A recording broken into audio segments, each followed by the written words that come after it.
மாந்தினா என்ன? 12 ராசி, 27 நட்சத்திரம், 9 கிரகங்கள்ல 28வது ஒரு நட்சத்திரம்னு கேட்டு கொண்டிருந்தா அது மாந்தி தான். அந்த மாந்தி 12 ராசிகள்ல நின்னா என்னென்ன பலன் கொடுக்கும்?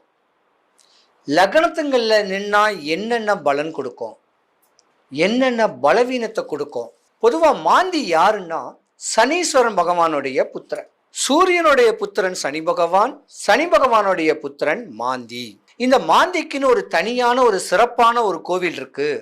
சென்னைக்கு அருகில் இருக்கக்கூடிய திருவலங்காடு, அரக்கோணத்துக்கும் திருவள்ளூருக்கும் நடுவில் இருக்கக்கூடிய திருவலங்காடுன்னு சொல்லக்கூடிய கோவில். இந்த கோயிலை பொறுத்தவரைக்கும் பார்த்தீங்கன்னா சிதம்பரத்துல சிவபெருமானுக்கும் அம்பாளுக்கும் ஒரு போட்டி நடக்கும். நடனத்துல நான் தான் பெரியவன் அப்படின்னு சொல்லி சிவபெருமான் சொல்றாரு. இல்ல, நடனத்துல நான் தான் பெரியவன் சொல்லி அம்பாள் சொல்றாங்க. சரி வா, 2 பேருக்கும் ஒரு போட்டி வச்சுக்கலாம், நடனம் ஆடுவோம், யாரு ஜெயிக்கிறாங்க